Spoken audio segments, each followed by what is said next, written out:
There you are. Good morning. How you doing? It's Wednesday, June 5th, 2019. Welcome to another one of these live streams where I'm going to have a look at one or two of the stories inside today's UK national newspapers, and we'll look at the front pages of the rest of them as well. Thanks for joining me, by the way. I will have a look at the comments in a few minutes' time. I love the comments as they come in. This is the worst live stream in YouTube history, and I'm proud of it. Crazy times these. We might have a little bit of an interruption. Mike the carpenter has been here yesterday and he'll be here today as well. He's doing some carpentry in the house and is upstairs near the studio, so he might be banging around, but that's no big deal. We'll soldier on. It'll just add to the ambience. It'll just prove my claim to this being the worst live stream in YouTube history. Graphics, sound, lighting, and all the rest of it. So, that's John Kitson there. Listeners to the Richie Allen Show will know that John Kitson is a 5G awareness campaigner. And you'll know, if you follow me on Twitter, that John is going to be on BBC Radio Scotland at 10:30 this morning, an hour from now. I'm going to keep this to about 30 minutes. And I'm going to plug this again at the end, because I think you should listen to that. He's going to be interviewed by Kay Adams, whom probably UK viewers to this will know from her appearances on Loose Women, which is a lunchtime programme on ITV, a kind of a chatty programme with women debating the news stories of today. Kay Adams is a regular contributor there.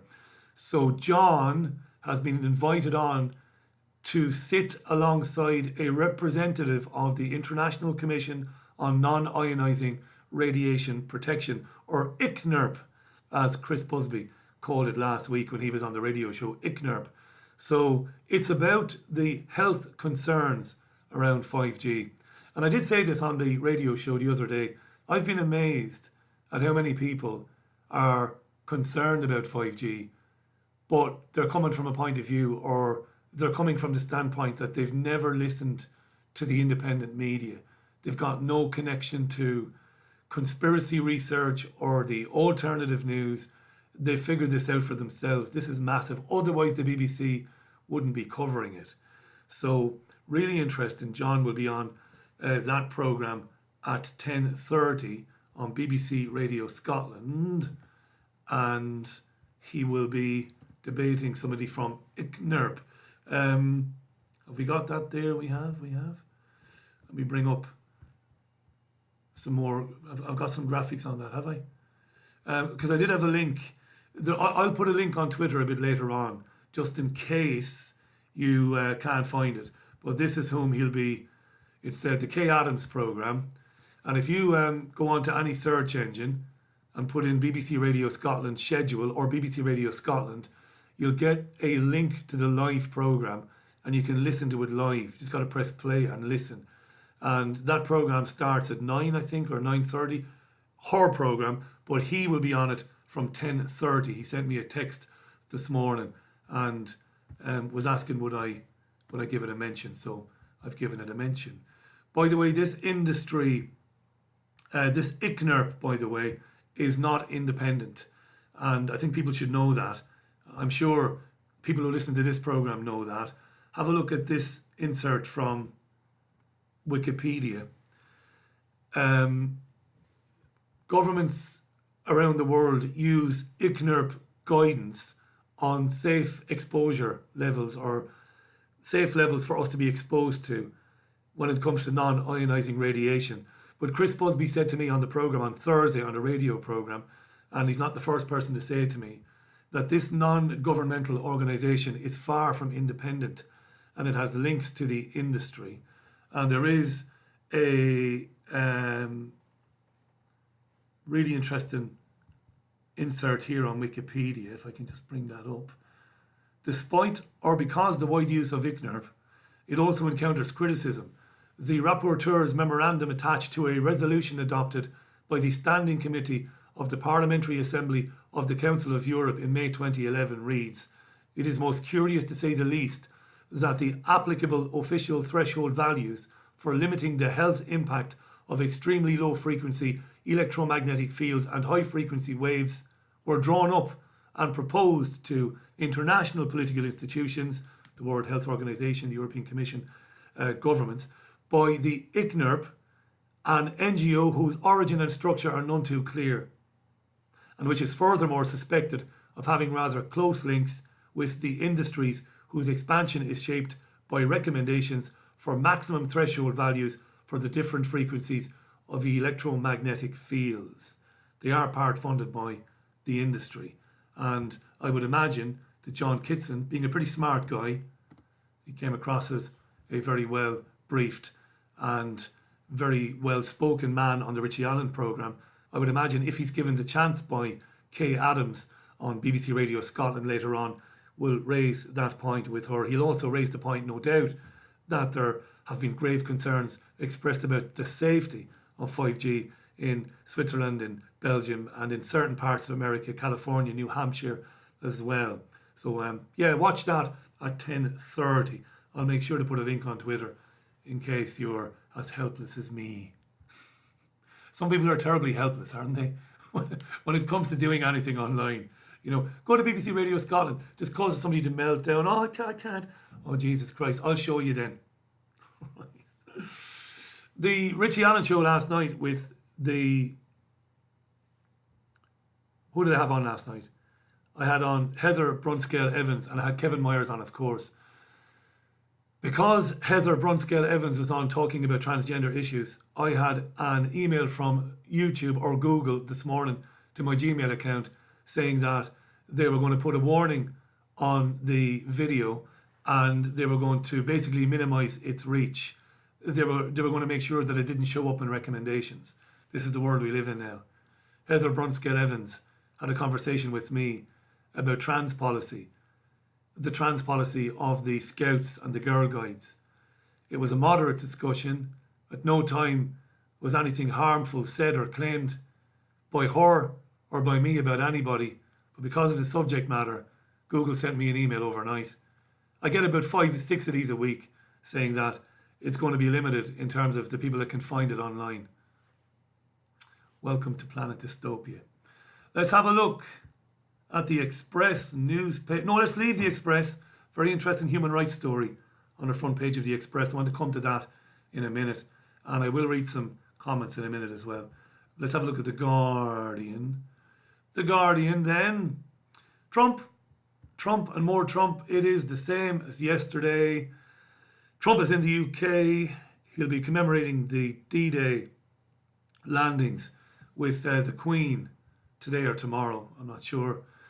And The Guardian focuses on the protests. It also focuses on Trump dropping in the NHS as being on the table in any trade talks with the UK in a post-Brexit world. This has gotten a lot of people's backs up. This all began months ago, of course, and months ago, but it's really been in the forefront since the US ambassador to the Court of St. James, Woody Johnson, mentioned this to Andrew Marr on Sunday. Johnson said that everything would be on the table. And people in this country fear that what they want is to open up contracts and the bidding for NHS contracts to massive companies in the United States who provide healthcare there at a premium cost. And well, they might be worried about that. And this is the reason why I've been saying on programs for many, many years, the problems faced by the NHS at the moment. People always talk about migration and, you know, countries joining the European Union and citizens of those countries coming here and migration coming from Africa and Asia and the Middle East. Yes, of course, hugely problematic because the NHS can't cope with the pressure, but it's deliberate. It's designed to fail, to be destroyed from within, to create the public outrage and the public anger so that the solution can then be provided. We need to bring in Virgin Healthcare, for example, to help us with care for our elderly. It's a terrible thing. No good comes of it. But you're blue in the face listening to me say things like that. Here's the I paper, Trump again. Trump demands access to NHS funding as price of Brexit trade deal. Some newspapers are reporting this morning that Trump has backtracked a bit on that don't believe it. They are determined to privatise the NHS and to open it up to companies, not just in America, but anywhere in the world that will pay enough to take over the running of certain aspects of the NHS. Listen to the language. We're living too long these days. The NHS was designed and it was devised in a time when we lived to about 65, 70, and we popped our clogs. But now we're living to 80, 85, 90. We can't cope. And we are in debt and we can't keep borrowing, and all of these lies. This is what's happening. Let's get rid of that. I can sense you. My spidey sense tells me that you want me to read the comments. I'll read the comments in a minute. Shut up. You grumpy Irish bastard. Oh yeah. Ask Mrs. Allen, or the future Mrs. Allen. Boris, the Tories faced extinction. Daily Mail. Look at this for graphics and cameras moving around. It's garbage, isn't it? Boris, the Tories face extinction. This is the headline they could have ran 3 days ago. Johnson has been writing in the Telegraph, and he's been writing in the Daily Mail. He's been writing in the Mail what he already wrote in the Telegraph. That we've got to deliver Brexit. And on Halloween, October 31st, and if we don't, we're finished. We'll be destroyed in the next election, not by the crazy lefties of the momentum-backed Labour Party, no, but by the Brexit Party. That's in the Daily Mail today. Bojo, the clown. What a clown. The Metro. Trump, I snubbed Corbyn. Kind of embarrassing. Maybe it is, maybe it isn't. Jeremy Corbyn attending a protest against Donald Trump yesterday and screaming like a banshee about how we should all stand together. And all that sloganeering that you get from politicians on every side. It was rubbish. And it then materialised that after Labour had decided to boycott the state banquet, it then materialised that Corbyn, or people working for Corbyn, had tried to secure a meeting with Donald Trump, and Trump turned it down and said no. At least that's Trump's side of it. But Trump's a bigger liar than Corbyn. So they're all liars.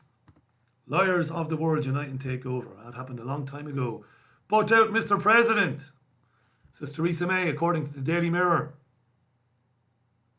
We welcome you as our guest to commemorate D-Day, but don't even think about doing deals with our beloved NHS. Right. Don't think for a minute that Theresa May is some guardian of the future of the NHS, which is a wonderful thing. The NHS, for our overseas listeners, viewers, whatever you want to call them, is one of the great ideas of the 20th century. That everybody, regardless of what you have in your pocket or your bank account, or what you don't have in your pocket or your bank account, gets healthcare provided at the point of necessity. Operations, treatment, a hospital bed. Because your taxes pay for it anyway. You're taxed every time you go to a supermarket. You're taxed every time you buy chewing gum. You're taxed every time you buy cigarettes. You shouldn't be smoking. Every time you buy a beer. Every time you put petrol in your car. The bejesus is being taxed out of you right now as you speak, and you're not even aware of it. So it was a great idea. Nobody should want for medical treatment. Poverty shouldn't be a barrier to medical treatment. Brilliant idea. But don't think for a minute that Theresa May or Bojo or Jacob Rees-Mogg or Nigel Farage want to make sure that you have access to free healthcare forever. They don't. All right, I'll read the comments before we look at the Sun. You can call the Sun the scum if you want, I don't mind. Let's have a read of the comments. Let's get in there. This takes me a minute, you see. I told you, there's nothing remotely sophisticated about this, and I love it for that very reason. Now, I've got to try and get online here to read the live chat. Oh, God. Car crash stuff. Car crash TV YouTube with a presenter who doesn't care, who doesn't get wound up by it. Right. Hi to AU Kekovic, who says 5G and vaccines are perfectly safe. I think he might be being sarcastic. But if that's what you believe, fair enough. Hi to Kim in Telford. How you doing, Kim? Twisted Hippie is in North Wales. Jedi Sage Monk.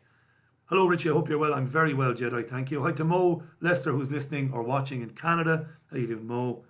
Hi to Cocabelle, my pal, who keeps me abreast, informed of things through her messages to me on Twitter. How you doing, Coca-Bell?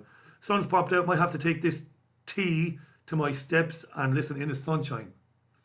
Not here, Coca-Bell, in Salford. It's miserable this morning in Greater Manchester. Hi to a dog 420. Funny how all the drama over Huawei started up when the 5G health risk concerns ramped up. That's a very shrewd observation. Hi to Pisces Aquarius, who's listening in the Netherlands. Thanks very much, Pisces. Chris Brown, who says, I hate to say this, but 5G is getting rolled out whether we like it or not. EE are already ready to roll it out soon and have confirmed it to their customers via text. You are right, Chris. Six cities in the country, including Manchester. We're struggling to figure out where in Manchester it's going to be. We don't know. But we're trying to find out. Hi to Stephen the Ghost. How you doing, Stephen? Hi to 26. Hi to Jack Woolley. Jack, thank you for that message about ABC and Australia. I've got a little segment on it in a minute. I'm going to bring it up in a minute. Thank you, Jack. ABC's headquarters, their studios, were raided by the federal police in Australia today. I'm going to talk about that in a minute. Hi to Chris Poacher. Hi to Jason Gage, who's in Bath, which is sunny in the south. I've got involved with a Bristol 5G group on social media, says Jason Gage. Thanks, Jason. Hi to Andrew Lawther from a wet Belfast. How you doing, Andrew? What about you? Worst accent of all time, Andrew. I told you, this is car crash. This is garbage. What about you? Rubbish. If Jean Ann Crowley, who's a real actress, is watching this, she'll be keeling over in disgust. Jennifer Garcia in Florida. How you doing? Absolute BS. Censorship is out of control, says Jennifer. That's to do with my interview last night with Heather. So Google sent me an email this morning. They're always very polite emails saying that as the content is deemed to be insensitive and insightful, it's not going to be showing up in recommendations and not as many people will see it. I'm not going to complain about it because we know this is what it is. Hi to Gail, who says, that's madness. Heather was good on the programme last night. She was, Gail, but it doesn't matter. We're not supposed to be talking about things. What YouTube is driving people to do is to put a kind of a homogenized content on. Just put content on that's about fluffy things, nice things, but not about things that are relevant to people, even if they are a bit insightful at times. They want you to be talking about what they want you to be talking about. They want you to take a side on mainstream politics, and that's what they want you to do. And if you do that, you can monetize, you can do what you want. Hi to No One's Flower. Hi to Guy Master Flex. About the argument that we're living longer and therefore the NHS has to be looked at differently. Guy Master Flex says they always use the argument that people living longer, so we need uni fees. More people working, more tax and more money being brought in. Hi to William Gibson. The NHS needs auditors, long overdue, he says. Hi to Mo Lester, who says Trump is a Trojan horse who was bailed out by the Rothschild International Bank in the 80s. They own his ass. They do. Hi to Steve Bennett. You're a character. Richie, I'm not much of a character, Steve, but thanks, mate. Appreciate that. Hi to Chris Lazaro and to Ath Braz. How you doing? Richie, talk about your native country being destroyed by mass immigration. Watch Gemma O'Doherty's video about Longford. Gemma O'Doherty's been on the programme with me before. I've given time to her views. I've given platforms to people like Gemma who talk about those things. And I will continue to do so in the future. Hi to Joe Public, who says Farage wants an end to the NHS. Indeed, he does. Hi to David Allen. Hi to David. I've got a brother called David Allen. I'm not sure it's that David Allen, but hi, David. Hi to John Jones, who says we all face extinction. Hi to Mark Richards. I better put it down. Jason finally free. Brandon Cutter Natty. Richie, lack of political coverage of events in Israel. There is, of course, Jason or Brandon Carter Natty. The UK's media doesn't cover what's happening in Israel. We do on programmes like mine, but we don't have the reach. Hi to Steve David as well and to John Jones. Right, let's go back to the newspapers and the Daily Star. What's in the Daily Star? I'm sorry, says Michael Barrymore. You might not be interested in this story, but somebody might be interested in this story. 18 years ago, a man was found dead at Michael Barrymore's house, a man called Stuart Lubbock. Excuse me. There was a party. Michael Barrymore is gay, and there were some gay men there, and they were engaging in sexual activities. And the following morning, Stuart Lubbock was found dead with extraordinarily vile injuries to his, right? Not going to say it. There might be people watching this in a room where there might be children. And it's a massive story, and Barrymore never took any responsibility for the care of this young man whom they'd met at a nightclub. Barrymore and his friends had met him at a nightclub. They brought him back to Barrymore's house. There was a court case. Barrymore was exonerated of causing his death, but he did have a duty of care to the young lad whom was violated in some pretty horrific ways. And I remember covering that story. I remember feeling terrible about it at the time because I always saw Michael Barrymore. I don't care about people's sexuality. Barrymore was a fantastic television presenter. I mean, gifted.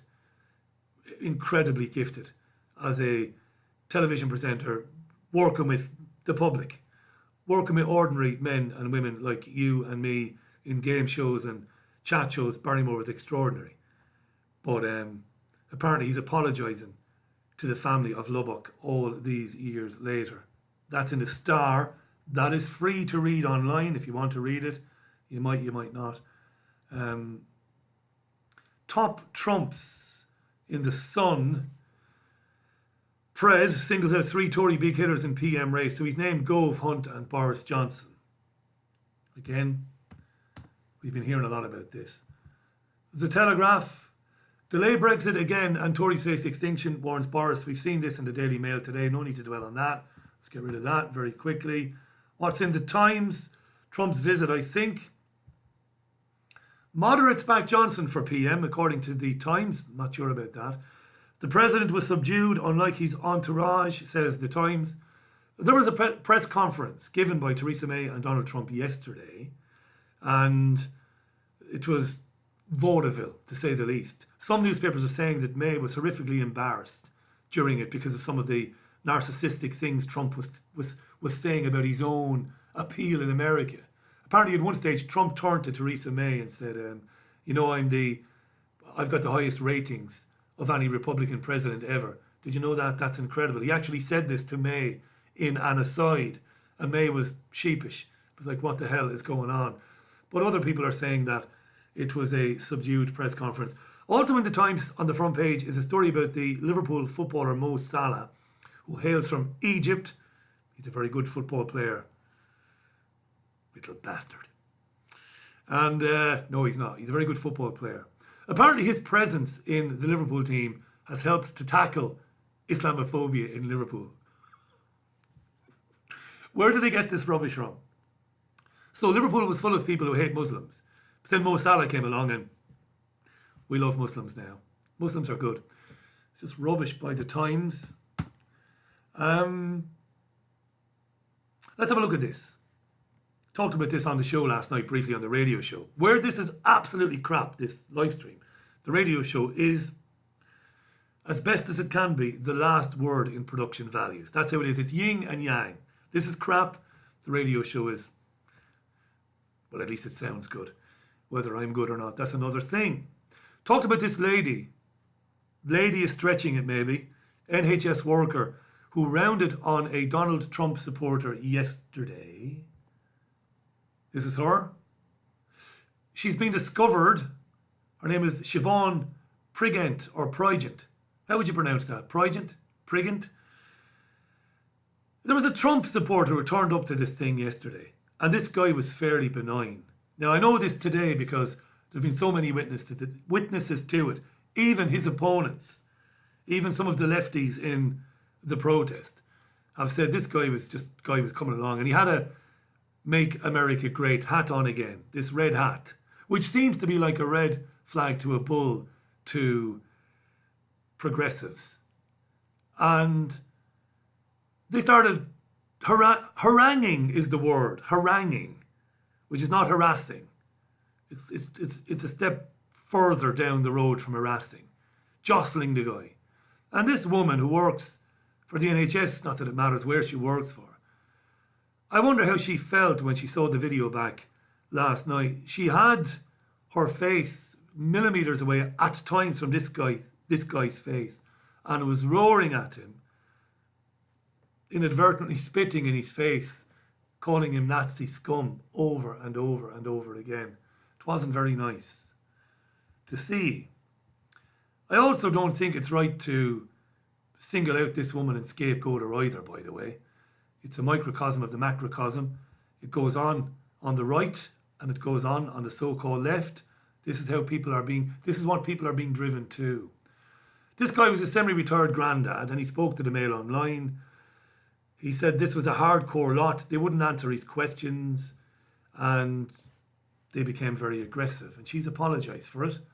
I think I've got more of that story there, have I? I have. So she took to Twitter. Apparently she's since deleted the tweet. She said, I'm sorry for how I behaved. Again, I give everybody the benefit of the doubt, no matter where they are on the spectrum, whether it's on the far right, the alt-right, the centre, the left or the far left. I give everybody the benefit of the doubt. Maybe this woman has seen this video today and maybe she is roundly humiliated by it. And well, she should be. This is not the way to deal with people that you disagree with, is it? The way to deal with them is to say to them, why do you support Donald Trump as a matter of interest? Persuade me. But to carry on like that, it was pretty rotten. And there she is. She's a pleasant looking woman, but she didn't look very pleasant yesterday. And she's been named now. And that might not be a good thing for her. But this is the world we live in. And maybe people will look at that and maybe have a look at themselves on the right and on the left and say, we need to have a long, hard look at what we're doing here. You know, whatever somebody thinks about politics, they're human beings at the end of the day. And they have as much of a right to their opinions as I do to mine. Now, one of our I've just noticed a message there. Let me read it. Let me read it there. Bring it in. Look at the state of this. Look again. Dave McDermott says she should get the sack. Disgusting. No, she shouldn't, Dave. She shouldn't get the sack. Because what she was doing has nothing to do with her job in the NHS. This is the sort of mentality, Dave, that leads to progressive snowflakes demanding that people who talk about trans women and not believing that trans women are really women, this is what leads to them losing their jobs. It's not good, Dave. She shouldn't get sacked, mate. No. Let's argue with her. But in a way that is different to the way she behaved to the gentleman. Let's kill her with kindness. And you'll find other people then taking that example and saying, well, it's a dreadful way to conduct public discourse. Let's not sack her. Jennifer says she must have gotten caught up with mob mentality. Possibly. It is a real thing, that. It is a real physical thing. You've often seen people at demonstrations or people at football matches, and when they've been shown back video of them behaving badly, these are people with jobs and with families. They've often said, I don't recognise myself there. I don't know what happened there. I just got caught up in it. That might be it too. Norfolk Iceni says to me, she works in NHS mental health department. Is that right? I didn't see that. Dreadful though. Scott Davis says, does this constitute a hate crime? That's a good point, Scott. I would say no. But again, because of where we're leading and where we're going, a lot of comments on that. Dave McDermott came back to say you could see the hatred in her face. Yes, you could, mate. And it is an ugly thing. But let's not have her fired from her job, eh? Leave progressive momentum type lunatics who want to sanitize the world. Let them call for the dismissal of people. Let's never be like them. Shouldn't be fired for it. This is big, this. Today, let me get my rotten baldy dome out of the way there. ABC headquarters in Sydney raided by Australian Federal Police. You think you live in a free world? You think you live in a democracy? Let's read it. The Australian Federal Police are raiding the ABC offices in Sydney over a series of articles the broadcaster ran in 2017. The articles were into the clandestine operations of Australian Special Forces in Afghanistan. So public service journalism, public service broadcasting. Australians have a right to know what their government is doing in Afghanistan. Right? Right. The raid on the public broadcaster's headquarters comes just one day. I am crap, hang on.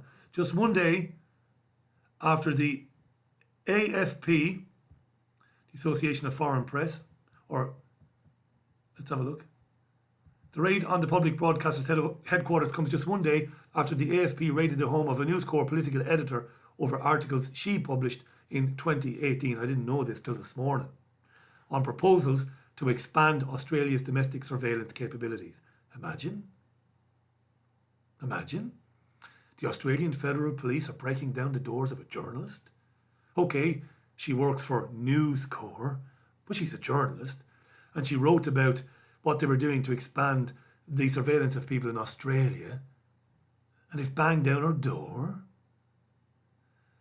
And the offices in Sydney have been banged down by the Federal Police this morning because they're looking into the clandestine operations of Australian Special Forces. This is a tyranny, isn't it? And I was listening to BBC Breakfast Radio this morning. I was listening to Sky, and as of yet, now I could be wrong, but as of yet, I've seen no coverage of it. What did we talk about last night? Journalists, with Kevin Myers not sticking up for journalists. The warrant names the reporters Dan Oakes and Sam Clark, as well as the ABC News boss Gavin Morris. This is absolutely unbelievable. In a statement less than an hour after the officers entered the office, the ABC managing director called the raid highly unusual. A guy called David Anderson, you think? This is a serious development, raises legitimate concerns over freedom of the press and proper public scrutiny of national security and defence matters. There can't be any public scrutiny if the federal police can bang down your doors, tell you to stop, or seize your computers. Wow. What did the police say? Well, the police said, we're investigating allegations of publishing classified material contrary to provisions of the Crimes Act. Lovely. Lovely. What else do we have on that? Just a little bit more. There's a picture of the raid. 11:30 a.m. this morning in Australia. There's more on it there. And that is absolutely incredible. Public service, public interest, journalism or broadcasting. Federal police come banging down the doors of a national broadcaster to raid it and to serve notice on the managing editors and the managers of that station. I need say no more about it. Last story of the day, and I'm going then. Jug ears. That's the Prince of Wales. Donald Trump had a meeting yesterday scheduled to last for a few minutes, lasted for 90 minutes. And the Telegraph newspaper is saying today, this is the Telegraph, that Trump appears to have softened his stance on climate change because he was moved by Prince Charles' passion for the environment. Trump did an interview with Piers Morgan exclusively for GMTV, Good Morning Britain even, and he said that he totally listened to Charles. We had a 15-minute chat, lasted an hour and a half, and he did most of the talking. Jug Ears did most of the talking. What he really wants and what he really strongly feels about is the future. He wants the best climate for the future. He wants the best climate for the future. Trump is the gift that keeps on giving. He wants the best climate for the future. We all want a lovely climate, don't we? The president has always been a skeptic, but when asked whether he now believes in climate change, Trump said, I believe there is a change in weather. I think it was called global warming. Sorry about this. Then it was called climate change. Now it's called extreme weather. I think we had a great conversation about, as you would call it, climate change. And finally on that, this is real. He believes that he wants to have a world that's good for future generations, and I do too. He's Prince Charles. He doesn't have to worry about future generations unless he's a very good person who cares about people And that's what impressed me the most. Nonsense. So there you go. That's most of what I wanted to do in the papers today. It's 10:05 UK time now. I'm going to do one and love you and leave you. There are more comments coming in. Sorry I didn't get to them. I got to plenty of them earlier on. The radio show is live at 5 p.m. UK time today on the usual channels.